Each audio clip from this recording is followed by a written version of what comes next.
आगे बढ़ते आएंगे। उत्तरकाशी टनल हादसे से जुड़ी बड़ी खबर। 2.2 मीटर पर फिर से रुका रेस्क्यू अभियान। एक बार फिर से रोकी गई ऑगर मशीन। तो परीक्षण के बाद शुरू होगा फिर से रेस्क्यू अभियान। इस वक्त की बड़ी खबर, उत्तरकाशी टनल हादसे से जुड़ी बड़ी खबर।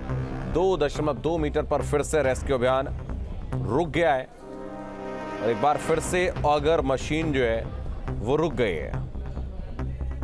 तो आपको बता दें, एक बार फिर से ऑगर मशीन रुकी और लगातार मशीन के रुकने की वजह से देरी हो रही है इस पूरे अभियान में। और जिन जिंदगियों को निकाला जाना है इस टनल से, वो भी कहीं ना कहीं फंसी हुई हैं। लगातार अब पूरे घटनाक्रम पर अपनी नज़र बनाए हुए हैं। हर एक अपडेट जो है वो न्यूज़ स्टेट के दर्शकों तक हम पहुंचा रहे हैं। और इस वक्त क्या कुछ अपडेट निकल कर सामने आया, बताया जा रहा है कि एक बार फिर से ऑगर मशीन जो है वो रुकी है। जी बिल्कुल, देखिए ये सूचना सही है और पिछले तकरीबन 1 घंटे से अमेरिकन ऑगर मशीन रुकी हुई है और फिर वही हर्डल आया जैसा कल आया था, जैसा परसों आया था। तो इसी वजह से अब उसको फिर किस तरह से उसका परीक्षण करके देखा जा रहा है कि उसमें और कौन सा विकल्प साबित हो सकता है। अभी एक मीटिंग अधिकारियों की चल रही है जिसमें जिला प्रशासन के और कंपनी के लोग हैं और जो बाहर से आए हुए साइंटिस्ट हैं वो भी उसमें शामिल हैं। उसमें इस बात पर मंथन हो रहा है कि ऑगर फिर से निकाल कर मैनुअली अंदर किसी को भेजकर उसका परीक्षण कराया जाए या किस तरह से हो सकता है, कौन सा तरीका हो सकता है। मुझे लगता है कि जितना भी पाइप अंदर गया है उसमें ऑगर बाहर निकाल कर मैनुअली परीक्षण के अलावा कोई और रास्ता नहीं है। और अगर ऐसी स्थिति बन गई है, क्योंकि पिछले 2.2 मीटर अंदर जाने के बाद फिर मशीन नहीं चली और कोई तो एक कठोर धातु है जो मशीन को रोक रही है। और एक बात और बहुत ही हैरत अंगेज है कि आज सुबह भी अधिकारियों ने बताया कि उसको जीपीएस से स्कैन करवा लिया गया। 5-7 मीटर तक कोई कठोर धातु नहीं है, लेकिन 2.2 मीटर चली मशीन और फिर से एक कोई लोहा या कुछ ऐसी चीज़ आ गई जिसने मशीन का रास्ता रोक लिया।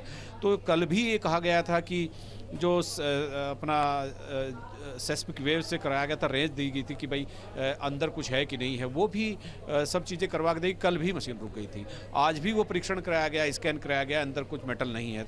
आज फिर मशीन रुक गई, फिर कोई मेटल आ गया। तो यानी ये जो प्रक्रिया चल रही है ये मतलब कहाँ तक ठीक है, और जो ये सब इस चीज़ का मेजरमेंट कर रहे हैं कि अंदर कुछ है कि नहीं है, मतलब ये इनकी फिर जो क्रेडिबिलिटी है वो क्या रह जाती है। ये बहुत सारी चीज़ें अभी देखने को मिल रही हैं कि अभी एक दावा किया जा रहा है कि अभी सब कुछ ठीक होगा, स्मूथ मशीन चलेगी, फिर थोड़ी देर बाद मशीन रुक जाती है। ये एक बिल्कुल पहेली की तरह हो गई है पूरी की पूरी अमेरिकन ऑगर मशीन। अंदर क्या है किसी को खबर नहीं है, लेकिन बिल्कुल अंदर क्या है ये एक बहुत बड़ा सवाल है अजीता। लेकिन ये सबसे बड़ी बात आपने कही कि क्रेडिबिलिटी पर सवाल जरूर खड़े हो रहे हैं।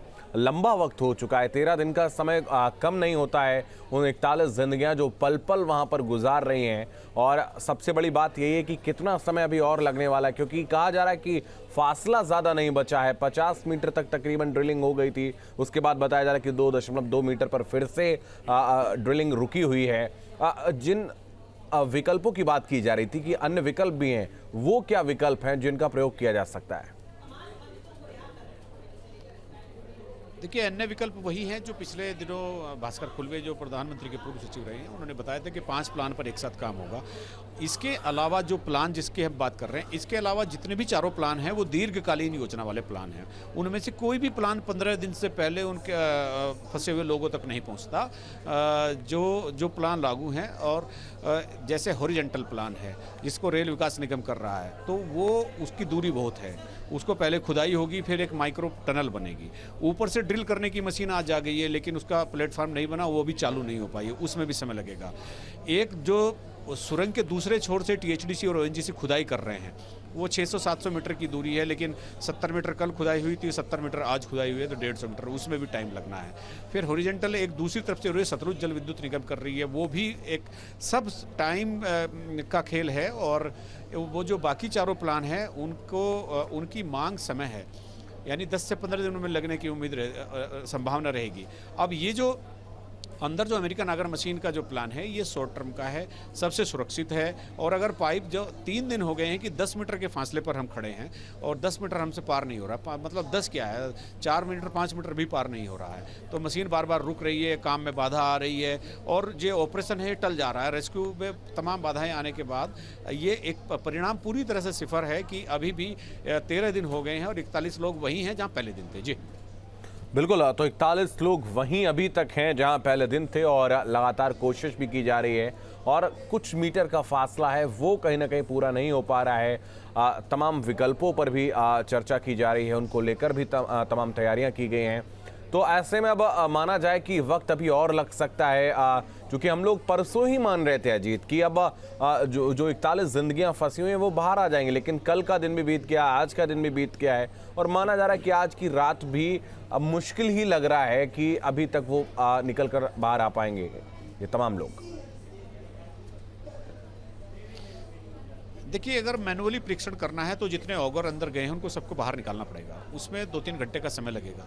और अगर मैनुअली परीक्षण के बाद अगर ऐसा कुछ काम है जिसको कटिंग के द्वारा या किसी दूसरे उपाय के द्वारा उसको दूर किया जा सकता है तो ठीक है। फिर ऑगर फिर मतलब असेंबल करने के लिए फिर से 2-2.5 घंटे चाहिए।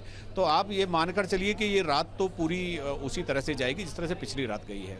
इस पूरी रात में होने वाला, हालांकि जो लोग लगे हैं, जो जानकार लगे हैं, वो सारी चीज़ों पर बंधन कर रहे हैं, अंदर भी टेस्टिंग करके देख रहे हैं, जो उपकरण हैं उनकी भी मदद ली जा रही है। 1-8 घंटे पे और स्थिति क्लियर होगी कि आगे क्या होने वाला है। अभी इस रात में ऑपरेशन ओवर हो जाएगा या फिर कल सुबह भी फिर ये जारी रहेगा, और कब तक जारी रहेगा कुछ कहना मुश्किल है।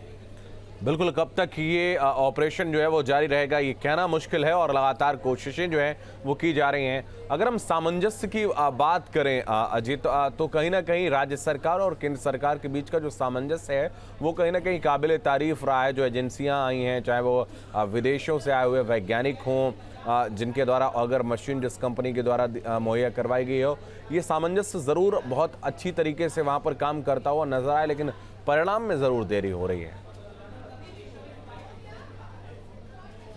देखिए, प्रकृति तो प्रकृति होती है, वो आपको रोक कर रखे हुए है पिछले 5-6 दिन से, तो वो आगे नहीं आपको बढ़ने दे रही है। आपके तमाम संसाधन, तमाम वैज्ञानिक, तमाम एक्सपर्ट और जितनी मशीनरी हैं देश में, दुनिया में जितनी हो सकती है, केंद्रीय मंत्री नितिन गडकरी ने साफ साफ कहा कि दुनिया के किसी कोने से कोई टेक्नोलॉजी, कोई मशीन लानी हो तो बताइए, इसको निकालना है, ऑपरेशन को सफल बनाना है। तो लेकिन अब 10 मीटर पार नहीं हुआ, पिछले 6-7 दिन से हम वहीं के वहीं खड़े हुए हैं। और सामंजस्य की बात यह है कि चूंकि ये पूरी तरह से पीएमओ ने पूरा ऑपरेशन अपने हाथ में ले रखा है, और पीएम के जो पूर्व सचिव भास्कर खुलबे, डिप्टी सेक्रेटरी है मंगेश घिल्डियाल, उनकी पूरी टीम यहीं पर है, क्लोजली मॉनिटरिंग कर रही है।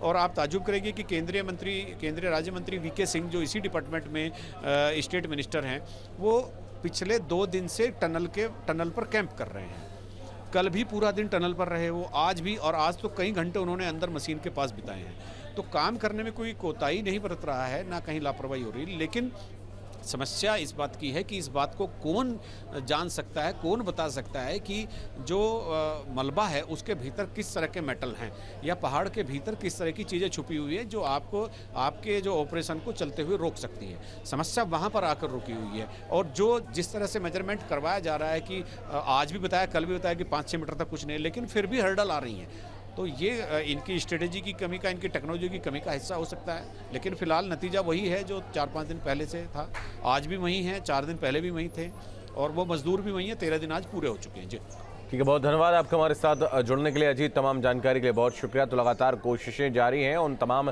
41 जिंदगियों को बचाने की, सुरक्षित उनको बाहर लाने की, और उसमें थोड़ी देरी ज़रूर आ रही है, लेकिन उम्मीद है, आशा है कि परिणाम सकारात्मक होंगे और जल्द से जल्द उन तमाम लोगों को जो है वो वापस लाया जा सकेगा।